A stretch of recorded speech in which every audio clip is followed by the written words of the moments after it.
I want to talk about for a second. A lot of people have been texting and in the chat wanting to ask our opinion on what happened yesterday. Kevin Acee wrote a piece in the Union Tribune, just kind of summing up the press conference from A.J. Preller. As Bob Melvin is introduced in San Francisco, Padres' search for a new manager is already underway. Something tells me Kevin had that headline ready to go.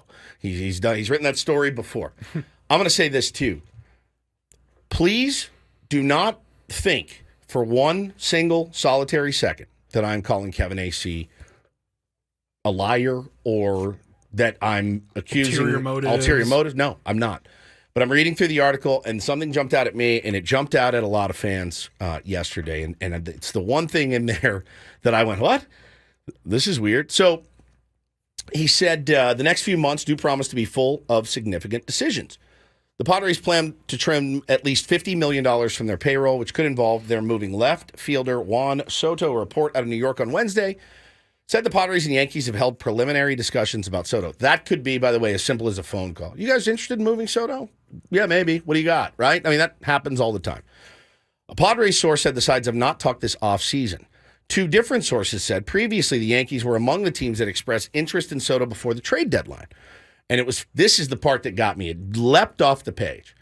And it was fairly common knowledge within the organization that Bob Melvin favored trading Juan Soto. So I thought to myself, wow, I that's a new one for me. And as I'm not down there every day. I don't have near the amount of sources that Kevin or Dennis or anybody else that covers the team, Bryce Miller, AJ Caswell, I don't have near the amount of sources. But I don't not have sources. I don't not hear things. I never heard that. Never once did I hear Bob Melvin is interested in trading Juan Soto. We've asked about Juan Soto. 100%. That's never come. When it's common knowledge within the organization, I never heard really of a personality clash between the two guys. We all read into things, certainly. Maybe Juan didn't like where he was hitting or whatever. But by all accounts, everything... we all became body language experts. Body language experts, lineup construction experts, and I'm guilty as the next guy. But I never heard that the situation was so untenable that they were willing to move Juan Soto with a year and a half left on his deal. I certainly never heard that it was common knowledge. I have no doubt somebody told Kevin Acee this. None. I know he wouldn't print it if somebody didn't tell him that. My only question would be, why wouldn't that have come out at the trade deadline last year? If Bob Melvin, the manager of the San Diego Padres, was ready to and actively, which by the way is not his job to trade players at all. Also, Bob was only under contract for another year. Like, why would Bob care if the Padres signed Juan Soto long-term? It just doesn't add up to me. Like, if that's information that was out there at the trade deadline as common knowledge, why didn't anybody report that? That seems to be something that would definitely be reported. So, again, I think Kevin has knocked it out of the park, especially this offseason. I think he's done an unbelievable job. I think he's been proven right. Major just said it as well. I've said it. I think he's been absolutely dead on. But this one, to me, we've seen this before. We see that where something happens, somebody moves jobs. Somebody moves on. It's never our fault here, though. It's always them. We had to get. He wanted. By the way, while we're sending him off, here's all this information that nobody knew. Yeah. About. So that to me, I was shocked. Never heard that. Never heard it. I heard stories about Juan Soto. Absolutely. A coach talked about one. Oh, he's late for the bus. Okay. I don't think a guy of his talent being late for the bus is worthy of Bob Melvin. Get him out of here. I don't want a guy of his he's the only guy that really did anything this year. So why would you want to take your 2-3 hitter, one of the best hitters and on-base guys of his generation, and go, let's trade him for Anthony Volpe, another shortstop. No, I don't believe it. I don't buy it. And whoever's feeding that info, it sucks to say, it's pretty typical. We see this every time somebody is out the door here. they're painted in a really horrible, horrible light. And again, Bob Melvin is not excused from poor decision-making. He's not excused from his role in a bad relationship. No, everyone's at fault, in an untenable relationship that they had. He's as much to blame as AJ Preller. If it got bad, you should have addressed it. You should have brought in an intermediary to sit down and hammer it out and get back on the same page. That's as much on Bob as it is on AJ. Keep in mind, we talked about it Monday or Tuesday. The thoughts from fans going, well, if Bob doesn't want to be here, then screw him. Right. And that mentality. That's what the team and AJ Preller wants you to think. You're playing right into their hands, and then you drop something like this. That gets them off the hook. You something like this drops, and you immediately go, you wanted to trade Soto? So do I believe that somebody from the Padres organization told Kevin Acee, by the way, you wanted to trade Soto? While we're just airing all this out, Bob's an idiot. He wanted to trade Juan Soto. We all said no. Actively been shopping, a manager actively shopping his best player with a year and a half left on his deal when they were. Because wouldn't that fit into the team narrative of, hey, he was clearly not the right guy. He wanted to trade Juan Soto. We would never. At the All-Star break, you weren't out of it. You didn't think you were out of it. You thought you were going to turn it around. Our next guest, Saris thought they were going to turn it around. I thought they were going to turn it around. 85% of the fan base thought they were going to turn it around. But you're telling me now the skipper wants to get rid of Juan Soto at the deadline for Yankees prospects or his best player.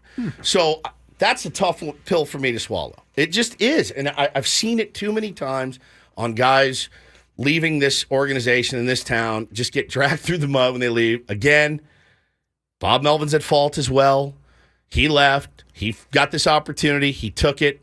We got to take some responsibility there in the front office for, I might have made it so bad that he wanted to leave, and he, if things were great and everyone was focused on the next thing and the next players and replenishing the rotation and everything else, and going out and getting back to the playoffs next year, does Bob Melvin leave? I don't know. Maybe that's the one job, and he said that was the one job he would have looked at. Maybe we're just really, really unlucky. But that one to me jumped off the page yesterday of Bob Melvin actively looking to shop Juan Soto. I don't buy it. I'm sorry. I do not buy that. It doesn't make sense logically at all. Whatever Juan Soto did was not big enough a problem to want to trade him at the deadline last year. Nothing. I mean, come on. Guys have done way worse than be late for a bus or whatever. Not run hard down to first base. I heard that, too. I've heard that was an issue. There's a lot of stuff that gets out. That's not something that I ever heard. And, the fairly common knowledge part is like, what? Really? Okay. I mean, I just don't see it. It just doesn't make sense logically in my head. So you mentioned the report. The report did come out yesterday. That the Padres and the Yankees have had a preliminary conversation and really nothing more. Like, that article was a little bit of a nothing burger for me. Yeah, sure. It just, it's not going to happen. But the team would be doing themselves a disservice by not at least taking a phone call. About anything. And I don't want them to trade Juan Soto. I think that would be the biggest mistake this team could possibly make. Yeah, I don't. Trading Juan Soto, whether it's the offseason before a contract year or at the All-Star break next year, you need to do whatever you need to do. And if that means trying to find your way out of bad contracts that you've already handed out, that ain't Juan Soto's problem. And that's not our fault as fans. You do not rob us of 12 more years of Juan Soto. No question. But I'm sure the team's taking phone calls on everybody because that's what you do. Yeah, I think it was no more than that. You have to now. Now you have to. You're in a corner and you need help. Here's the other narrative that's going around that again, it doesn't make sense logically. I just saw it in the chat. Bob can't manage superstars, so he was desperate to trade Soto. Desperate to trade a superstar. I can promise you this. On my children, on my home, on the air that I breathe, there's not a manager on the planet that doesn't want superstars on his team. In fact, Bob Melvin in his press conference said, I want to go get more free agents. They're going to go after Shohei. They're going to go after probably Blake Snell, guys of that caliber. It's not a superstar thing. That Bob Melvin is not afraid to manage superstars. He's not. He's just not. It wasn't his fault that's what he was given in Oakland. And the first year he got to quote unquote manage the superstars, he took them to the NLCS. So I think that's a really kind of throwaway comment of he's not ready. He doesn't want him. He doesn't want the pressure. No, there's pressure with the San Francisco Giants, just like there was here, just like there is with the Dodgers. There's really only a couple of teams in baseball where the manager doesn't have a lot of pressure on him to actually collect dubs. To say there's no pressure in San Francisco is that's ridiculous. Absurd. Yeah, it's absurd. That's a team that, in everybody's lifetime right now has won 3 championships in the last 15 years. They want it back. They want to get back there more than anything. Yeah, so there's pressure there. Bob talked about it yesterday. I'll say it for the 50th time. He's not infallible to criticism. He deserves a lot of it. He does. He deserves a lot of it. And I hope he never beats us. I hope he never beats us in a Giant uniform. But I think some of the narratives that are going around are fairly ridiculous if you really think logically through what manager doesn't want the best guys on his roster that he can get. Every single one of them. You ask Mark Kotze, would you like Shohei Ohtani next year? Yes, I would. Yeah. 100%. 100%. Would you like Blake Snell? Yep, I would. It's not a no. Can we make that happen? No. No, I don't want that. I like the young, scrappy guys. No. You want the best of the best. You want to spend the money. Hey, the Blue Jays are thinking about moving Vlad Jr. You want him? Do you want him? I don't want him. No, it's too big of a superstar. No, that just doesn't make sense logically, guys. Come on. All right, so think that through.